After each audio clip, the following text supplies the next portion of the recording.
워싱턴 어빙 원작의 립 밴 윙클 3부작 두 번째 시간입니다.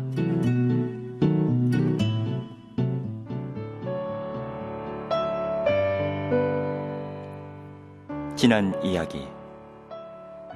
캐치킬 산맥 어귀엔 초기 네덜란드 이주민들이 만들어 놓은 마을이 있다. 이 마을엔 립 밴 윙클이라는 선량한 사람이 살고 있었는데 그는 아내의 바가지를 피해 늘 집 밖으로 나돌아다녔다. 어느 날 아내의 폭언이 극에 달하자 그는 총을 메고 사냥개 울프와 함께 산으로 들어간다.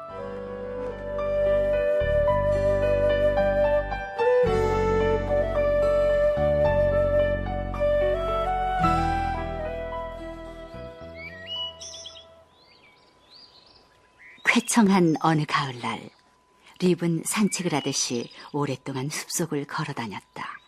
그러다 자기도 모르는 사이에 캐치킬 산맥에서 가장 높은 지역을 향해 기어올랐다. 늦은 오후, 립은 숨이 차고 지쳐서 수풀로 뒤덮인 푸른 둔덕에 몸을 던졌다. 저 멀리 아래쪽에서 위풍당당한 허드슨 강이 소리도 없이 그러나 장엄하게 흐르는 것이 보였다. 립은 누워서 이 광경을 가만히 바라보았다. 저녁이 서서히 다가오고 있었고 산들은 계곡 위로 길고 푸른 그림자를 드리우기 시작했다. 마을에 도착하기도 전에 날이 어두워지겠지. 마누라가 가만히 있지 않겠군. 그는 아내가 휘두르는 공포와 맞닥뜨릴 생각을 하니 무거운 한숨이 절로 새어나왔다.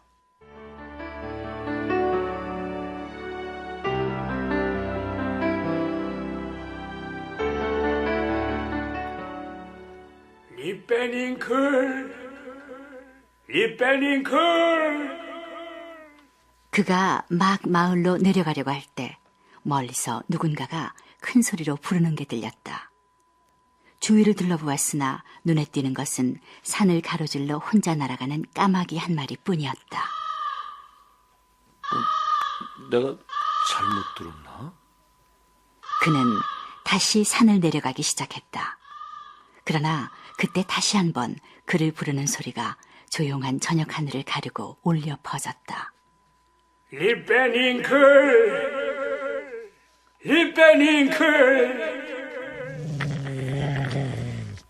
울프가 잔등의 털을 곤두세우고 나지막한 소리로 으르렁거렸다. 립도 막연한 불안감을 느꼈다. 그는 울프가 바라보는 쪽을 불안한 마음으로 바라보았다. 괴상한 모습을 한 사람이 바위를 천천히 기어오르고 있는 것이 눈에 띄었다. 그는 무거운 물건을 등에 지고 있어서 허리가 굽어 있었다. 이런 한적한 곳에서 사람을 만나다니 어쩌면 내 도움이 필요한 이웃일지도 몰라. 그는 서둘러 내려갔다. 가까이 다가갔을 때 그는 더욱더 놀랐다. 낯선 사람의 행색이 너무도 괴상했던 것이다. 그는 키가 작고 어깨가 떡 벌어진 늙은이였는데 수치무성한 머리와 백발의 수염을 가졌으며 옷차림은 옛날 네덜란드 사람들이 입던 방식이었다. 허리를 가죽끈으로 동여맸으며 천으로 된 조끼와 여러 벌의 반바지를 입고 있었다. 어깨 위에는 튼튼한 나무통을 메었는데 그 속에는 술이 가득 들어있는 것 같았다. 짐 나르는 걸 좀 도와주시겠어? 예, 그러죠. 처음 만나는 사람이라서 다소 마음이 내키지 않고 믿음이 가지 않았지만 립은 늘 하던 식으로 그의 요청에 선선히 응했다.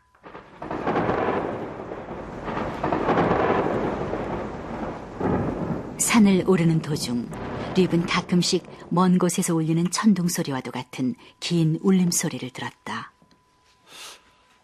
비가 오려나? 하긴 천둥을 동반한 소낙비는 산에선 자주 만나는 일이지. 그들은 계곡을 지나 마치 조그마한 원형극장과 같은 분지에 도착하게 되었다. 그곳은 깎아지는 듯한 절벽에 둘러싸여 있었다. 이 사람은 왜 이 깊은 산중까지 술통을 운반하는 걸까?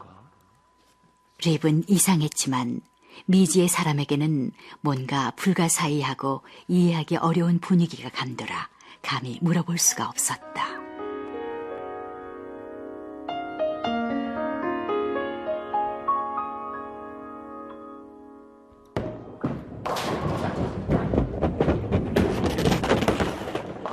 원형극장에 들어서니 더욱더 놀라운 광경이 벌어졌다.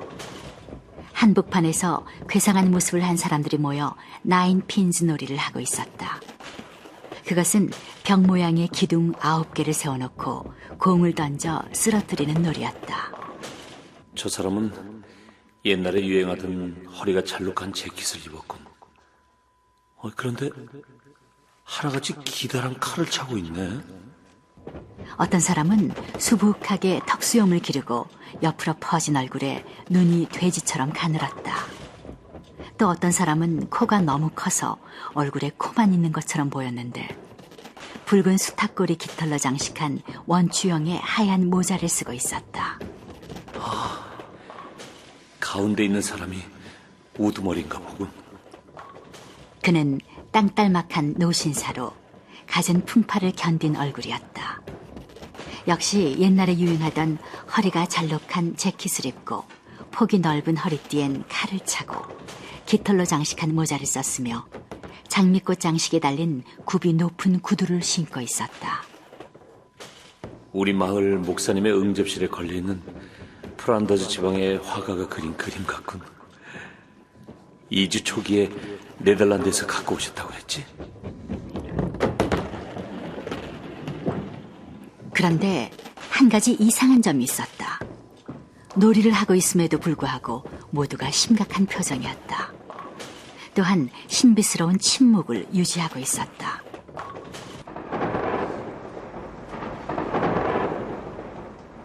립과 그의 동행자가 가까이 다가갔다.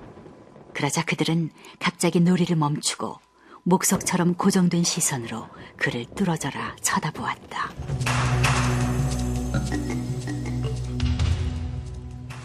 몹시 낯설고 괴상하고 윤기 없는 얼굴 표정과 마주치자 립은 심장이 쿵쿵 뛰고 두 무릎이 마주칠 정도로 덜덜 떨렸다. 읽고 같이 온 사람이 술통에 든 술을 큰 병에 옮겨 담았다. 그는 립에게 모여있는 사람들이 술을 마시도록 시중을 들라는 신호를 보냈다. 그들은 깊은 침묵 속에서 술을 벌컥벌컥 들이마시고는 다시 나인핀즈 놀이로 돌아갔다.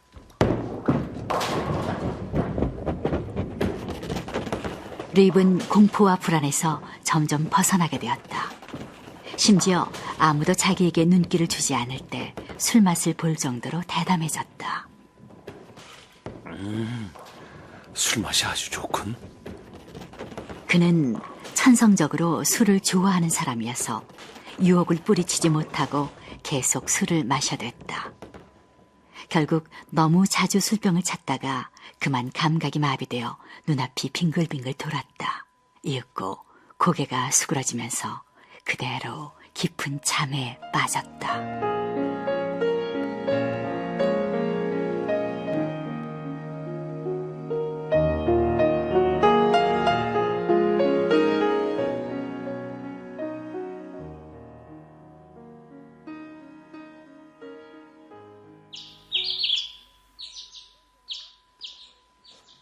그가 잠에서 깨어나 눈을 떴을 때는 밝은 아침이었다.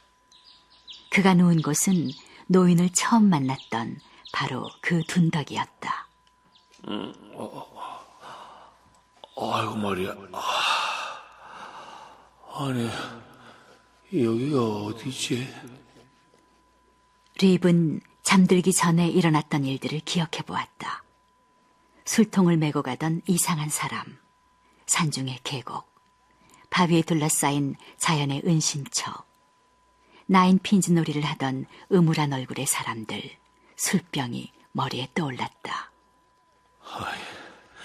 이 마누라한테 뭐라고 변명을 한다지?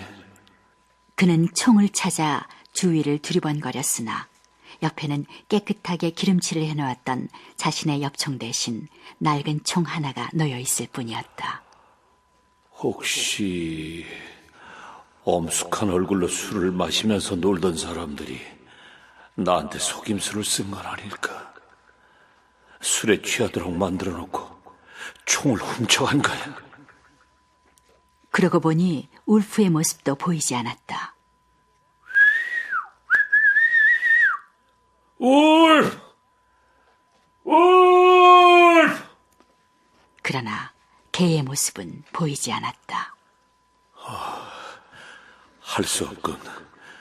어젯밤에 놀던 장소로 다시 찾아가서 개와 총을 되돌려 달라고 해야지. 그는 일어나서 걸으려 했지만 뼈마디가 뻣뻣해서 평소에 하던 동작도 쉽게 되지 않았다. 산에서 자는 건 내 체질엔 안 맞는군. 그나저나 너무 돌아다녀서 관절염이라도 걸려 누워 지내게 된다면 꼼짝없이 마누라와 끔찍한 시간을 보내야 할 텐데 큰일이군. 그는 어렵사리 계곡으로 내려가서 지난밤 노인과 함께 올라갔던 좁은 골짜기를 찾아냈다. 그런데 놀랍게도 골짜기에는 물이 흐르고 있었다. 그는 물의 가장자리를 따라 힘겹게 기어 올라갔다. 마침내 그는 원형극장을 이루던 곳에 다다르게 되었다.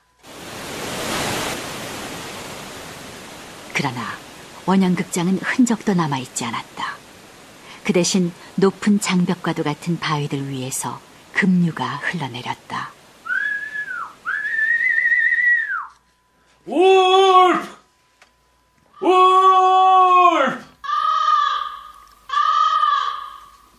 그러나 응답을 보내는 것은 한때의 까마귀들 뿐이었다. 까마귀들은 하늘 높이 떠서 당황해서 어쩔 줄 몰라 하는 가엾은 인간을 깔보고 조소하는 것 같았다. 배도 고프고 애석하긴 하지만 울프와 총을 포기하는 수밖에. 아내를 만날 생각을 하니 두렵기도 했으나 산속에서 굶어 죽을 수는 없었다. 그는 가슴에 고민과 불안을 하나 가득 안고서 집을 향해 발길을 돌렸다.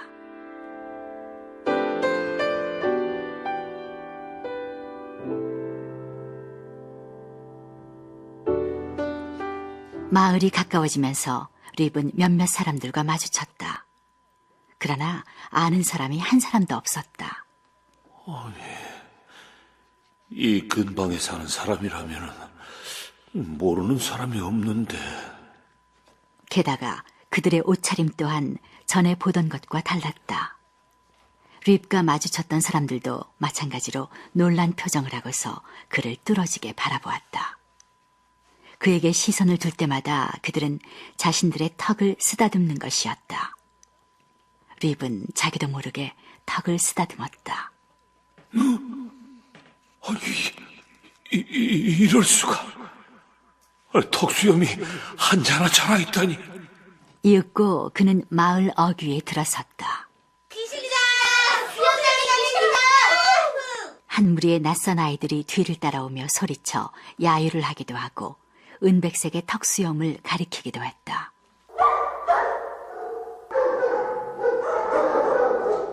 개들 또한 립이 지나가자 마구 짖어댔다. 마을 자체가 변해 있었다.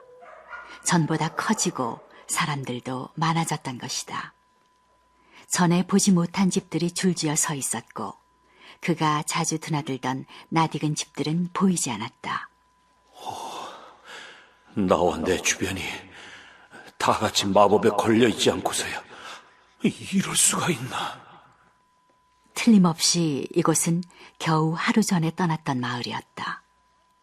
저쪽으로 캐치켈 산맥이 우뚝 서 있었고 먼 곳에는 은빛의 허드슨 강이 흐르고 있었다.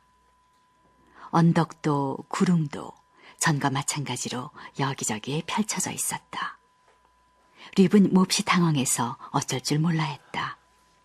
어젯밤 몹쓸 술이 가엾게도 내 머리를 돌게 만든 거야. 그는 가까스로 자기 집으로 가는 길을 찾고는 두려움에 떨며 숨을 죽이고 집 앞마당으로 다가갔다.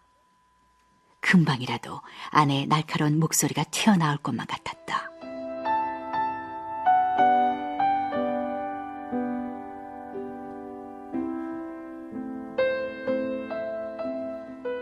이윽고 그는 폐허가 다 된 자기 집을 발견했다. 지붕은 내려앉았고 창문은 산산이 부서진 채였으며 문의 경첩은 다 떨어져 있었다.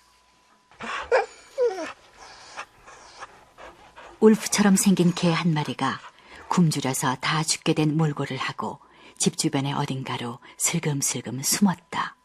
울프! 울프! 그가 개 이름을 불러보았으나 개는 이빨을 드러내고 으르렁거리더니 그대로 지나가 버렸다. 이거야말로 정말 매정한 행동이 아닐 수 없었다. 울프까지도 나를 잊었구나. 그는 집 안으로 들어갔다. 그의 아내는 집안을 늘 깨끗하게 정돈해 놓지 않고는 못 견디는 여자였다. 그런데 이제 집안은 텅 비고 황폐해져 있었다. 그는 아내에 대한 공포도 있고 큰 소리로 아내와 아이들의 이름을 불러보았다. 여보! 내가 왔어! 얘들아! 어디 있는 거냐? 텅 빈 방에 잠시 동안 메아리가 울리더니 다시금 침묵에 휩싸였다.